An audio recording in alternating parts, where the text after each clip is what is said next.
Monsieur le Président, je voudrais tout d'abord vous adresser mes plus chaleureuses félicitations pour votre élection à la présidence de l'Assemblée générale. Aujourd'hui, tous les regards se tournent légitimement vers l'Organisation des Nations Unies, dont la mission n'a jamais été aussi essentielle. Il est donc nécessaire de poursuivre la réforme engagée depuis des années en vue de mieux adapter notre organisation aux réalités contemporaines, afin qu'elle puisse poursuivre efficacement les buts énoncés dans sa charte fondatrice. Je salue à cet égard la vision et le leadership du secrétaire général, M. Antonio Guterres. Je souhaite que, sous sa direction avisée, l'organisation maintienne le cap sur les engagements et initiatives susceptibles d'améliorer les conditions de vie de tous les habitants de la planète Terre, de permettre de faire face aux menaces globales, de prévenir et de régler les conflits. Monsieur le Président, la République d'Haïti appuie pleinement toute initiative susceptible de prévenir les tensions internationales, désamorcer des crises et rechercher une issue pacifique aux différends. Elle estime que l'action des Nations Unies doit d'abord s'inscrire dans une dynamique de prévention des conflits.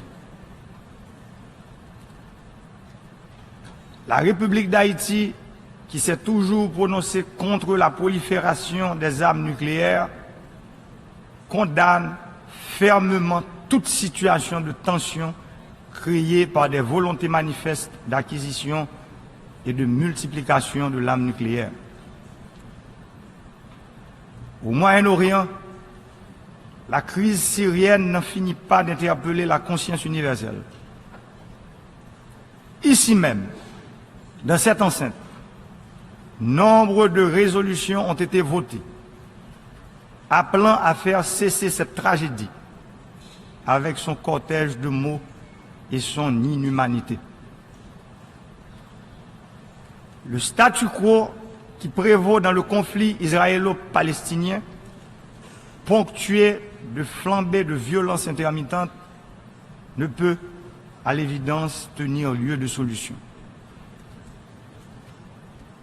La République d'Haïti appelle de tous ses voeux à une sorte actuelle au bénéfice du peuple frère de la République bolivarienne du Venezuela. Elle invite toutes les parties en présence à s'engager dans la voie du dialogue et de la négociation. Le dénouement heureux du conflit armé colombien par la voie de la négociation démontre que l'affrontement armé et la violence aveugle ne peuvent pas toujours régler les différends. Puisse cet effort de dépassement consenti par la société colombienne nous servir tous d'exemple.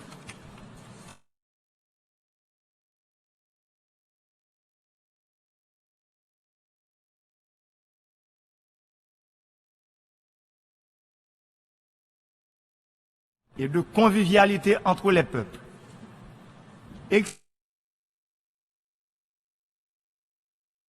Fenêtre d'opportunité soit offerte à la République de Chine Taïwan pour qu'elle puisse participer aux grandes décisions que nous, États membres de l'ONU, avions adoptées pour l'amélioration de la condition humaine sur la planète Terre. Monsieur le Président,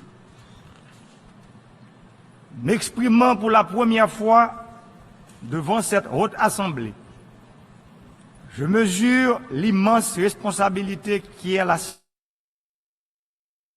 aux défis et enjeux environnementaux auxquels la planète se trouve confrontée. La République d'Haïti est très attachée à la dimension environnementale du développement durable. En tant qu'État insulaire, Haïti est déterminé à renforcer sa résilience aux effets des catastrophes naturelles qui affectent chaque année la région des Caraïbes. Le peuple haïtien fait des efforts gigantesques pour se relever des dégâts causés par le passage des ouragans Mathieu et Irma.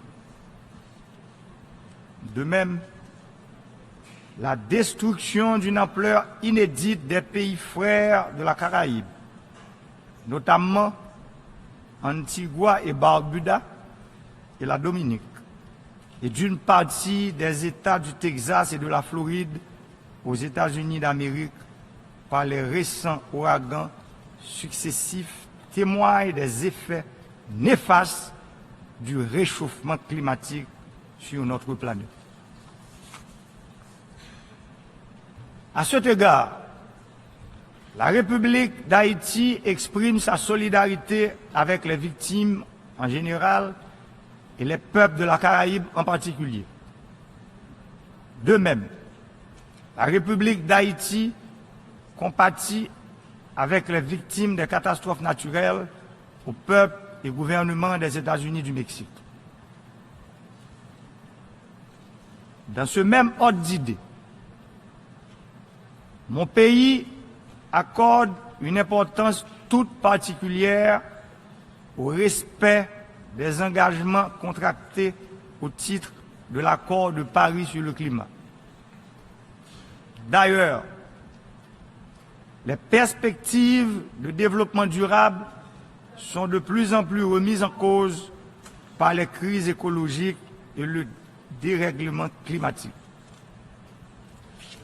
Aussi, nous souhaitons que les pays émetteurs de gaz à effet de serre contribuent des ressources nécessaires à la mise en œuvre effective de l'accord de Paris. Certainement, il faut concrétiser la promesse de doter les pays les plus vulnérables des moyens d'assurer la transition énergétique vers les énergies renouvelables et de développer leur résilience aux effets néfastes du changement climatique. Dans la Caraïbe, en Haïti en particulier, les derniers événements climatiques nous rappellent à quel point le changement climatique affecte nos pays. À l'instant même, l'ouragan Maria d'une puissance spectaculaire nous menace encore. Cependant, tout ce qui nous arrive n'est pas dû à la fatalité, mais aux actions des êtres humains sur leur environnement. Notre responsabilité pour le redressement environnemental est une responsabilité partagée. Ces pays victimes dont la République d'Haïti ne dispose pas de ressources supplémentaires pour répondre de façon adéquate aux conséquences dramatiques du changement climatique. Je lance un appel pour une augmentation de la couverture d'assurance contre les ouragans et autres catastrophes naturelles. Les petits pays de la Caraïbe, caractérisés par un espace économique sévèrement limité, nécessitent un régime d'assurance qui est proportionnel à la menace. À cet effet, en janvier 2018, quand Haïti assurera la présidence de la communauté caribéenne, nous comptons organiser une conférence régionale pour mettre en place une commission interétatique chargée de convenir d'une stratégie idoine en la matière. Il s'agira d'une suite logique de l'appel de la République d'Haïti lors du 5e sommet de la plateforme mondiale pour la réduction des risques de catastrophes tenu à Cancun en mai dernier, pour la création d'un fonds régional destiné à financer les programmes d'atténuation des effets des catastrophes naturelles dans la région. Ce fonds serait alimenté sur la base d'un pourcentage du produit intérieur brut des pays affectés et par les pays développés, émetteurs de gaz à effet de serre. Haïti profite de cette tribune pour lancer un appel aux pays membres de l'ONU affectés par le changement climatique à adhérer également à cette démarche.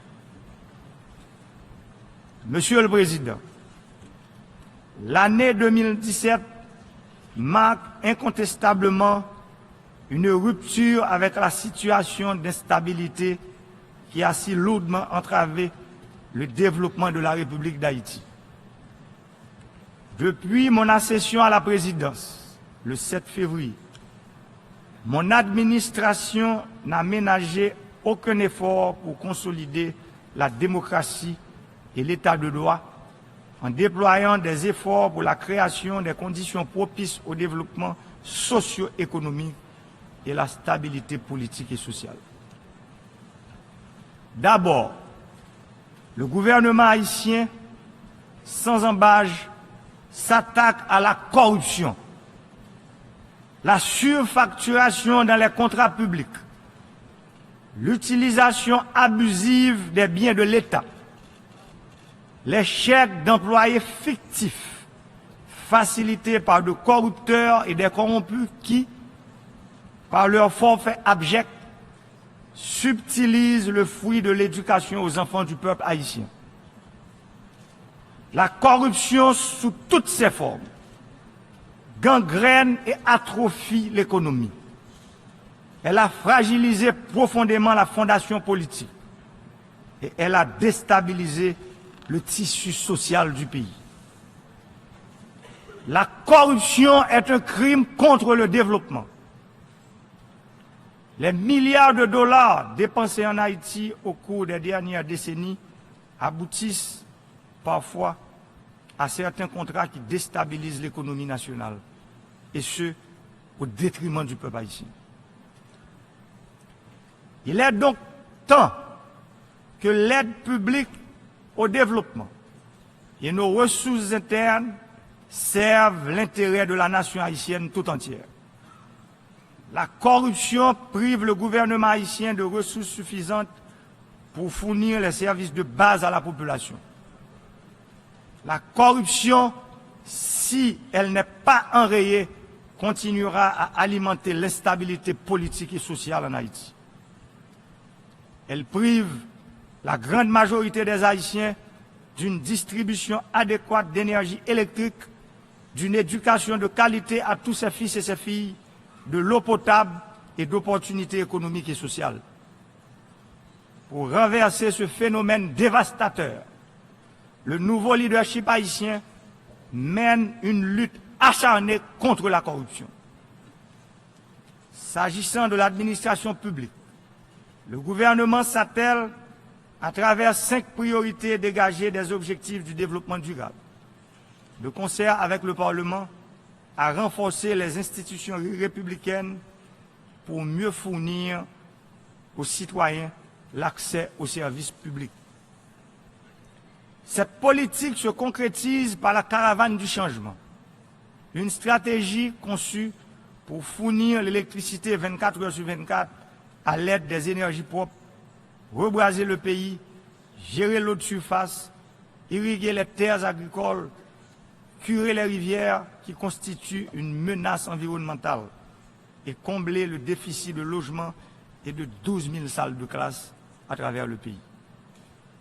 Aussi, s'agissant de l'état de droit, les mesures en cours visent à garantir l'indépendance et à accroître l'efficacité de l'appareil judiciaire, renforcer la lutte contre la corruption, la contrebande et l'impunité, renforcer la sécurité publique par l'amélioration continue des capacités de la police nationale, parallèlement à la remobilisation en cours des forces armées d'Haïti. Désormais, doté d'une nouvelle orientation clairement axée sur le développement et ce, conformément à la Constitution. Si la communauté internationale a passé 13 années à appuyer la sécurité nationale et publique d'Haïti, si à chaque catastrophe naturelle, les pays amis viennent au secours du peuple haïtien, cela indique que le pays a besoin d'une force de défense. C'est pourquoi Haïti, après le départ de la MINUSTAH, par étapes, mettra en place une force militaire pour accomplir 3 missions. Une unité de génie capable de contribuer aux grands travaux d'infrastructure et qui peut intervenir après les catastrophes naturelles. Une unité d'aviation capable de former des jeunes en mécanique aéronautique et en pilotage d'aéronefs et d'hélicoptères suite aux catastrophes naturelles. Une unité médicale capable de soigner les victimes de catastrophes naturelles et de soigner les résidents des endroits les plus reculés. Sur le plan économique, malgré la faiblesse des ressources nationales, le gouvernement mobilise tous les leviers dont il dispose pour permettre à l'économie de renouer avec la croissance. Déjà, par un agenda législatif conjoint des pouvoirs politiques, 8 des 9 lois pour améliorer le climat des affaires ont été promulguées cette année. De même, par sa politique énergétique, mon administration prend les mesures nécessaires, mais politiquement périlleuses, pour remettre l'économie d'Haïti sur le chemin de la croissance et créer des emplois décents pour la population, surtout pour les jeunes qui sont inquiets pour leur avenir. Dans cette perspective, l'Office de management des ressources humaines, l'OMRH, dans le cadre de la réforme de l'État, a débuté le recrutement sur concours de 12 000 jeunes cadres afin d'insuffler une nouvelle dynamique dans l'administration publique. Ils remplaceront les fonctionnaires qui sont en âge de retraite.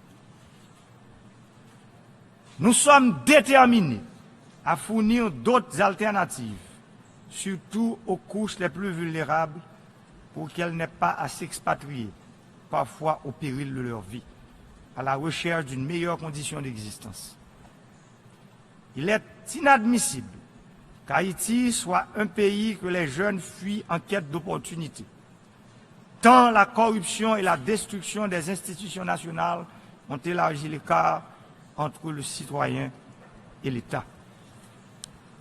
C'est pour nous l'occasion de remercier tous les pays amis de la région qui accueillent des migrants haïtiens sur leur territoire.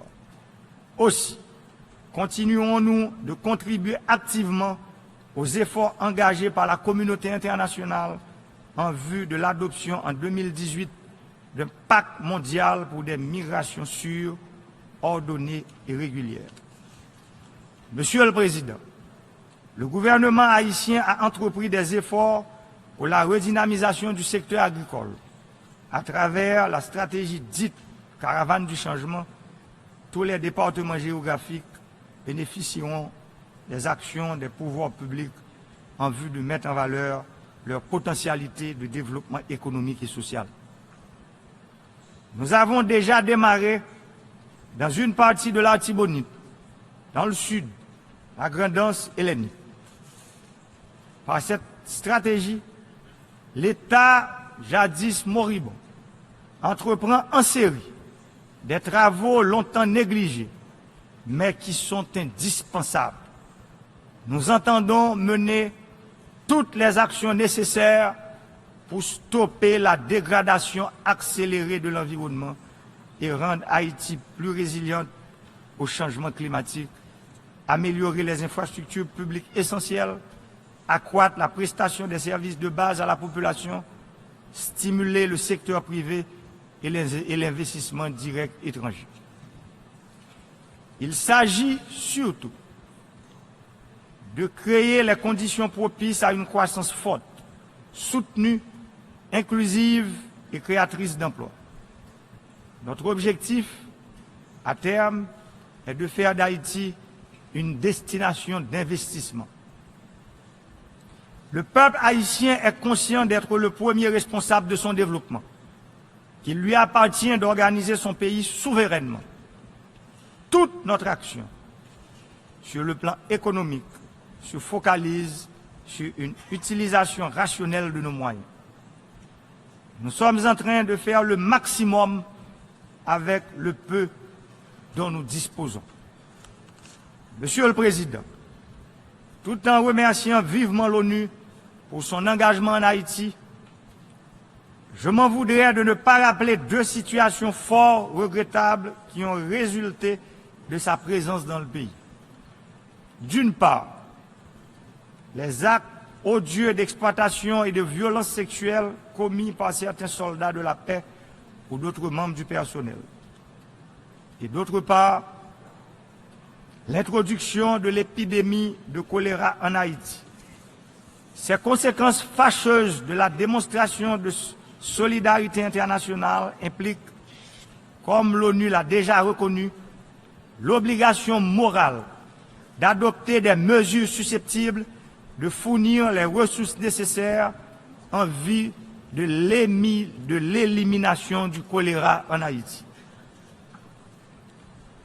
L'amélioration du système de santé, notamment l'éradication du choléra, constitue l'une des priorités du gouvernement haïtien.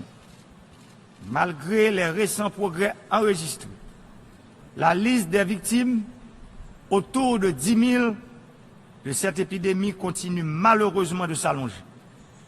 Et les orphelins du choléra se comptent par dizaines de milliers.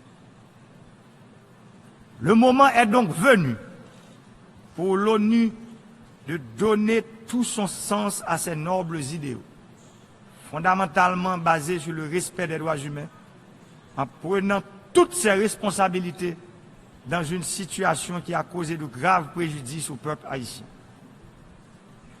Il est grand temps que soient honorés les engagements pris par l'ONU en vertu de la nouvelle approche préconisée par le secrétaire général et que l'Assemblée générale a approuvé dans la lutte contre l'épidémie du choléra. Nous nous associons donc à l'appel urgent lancé par le secrétaire général Antonio Guterres pour la dotation du fonds d'affectation spéciale en vue de la mise en œuvre intégrale des deux volets de la dite nouvelle approche. Nous saluons également la décision de l'Assemblée générale de réaffecter une enveloppe de 40,5 millions de dollars provenant du budget 2015-2016 de la MINUSTAH à la lutte contre cette épidémie. Nous souhaitons que cet exemple soit suivi par d'autres partenaires internationaux. Nous voulons assurer une prestation adéquate de soins aux malades, l'indemnisation prévue des victimes et de leurs proches, ainsi que l'aménagement des systèmes d'adduction d'eau potable et d'assainissement en Haïti par la Direction nationale de l'eau potable et de l'assainissement, la DINEPA. Monsieur le Président, la République d'Haïti s'engage résolument dans la voie du progrès et du renforcement de l'état de droit. Certes, il reste encore des chantiers inachevés. Le nouveau leadership d'Haïti ne ménage pas d'efforts pour entreprendre les grandes transformations nécessaires pour relever l'État de sa douloureuse et pénible léthargie. Le gouvernement haïtien œuvre inlassablement pour garantir la sécurité et le bien-être de sa population. Ce sont les conditions indispensables pour atteindre les objectifs de développement durable. La stabilité politique est le premier des biens publics, comme je l'ai bien dit dans ma campagne électorale. À cet effet, j'entends poursuivre le dialogue que j'ai entamé la semaine dernière sur l'institutionnalisation de la vie politique auquel presque tous les partis politiques représentés au Parlement et dans les collectivités territoriales ont pris part.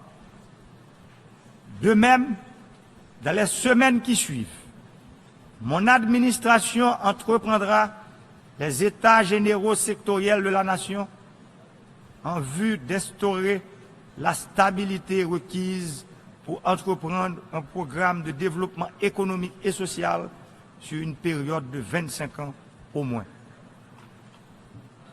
Monsieur le Président, les acteurs économiques, politiques et sociaux haïtiens sont conscients de l'impérieuse obligation qui leur est faite de préconiser la paix sociale en vue de réaliser le destin qui est réservé à notre noble et grande nation. La République d'Haïti, le berceau de la liberté, de l'égalité et de la fraternité. Je vous remercie.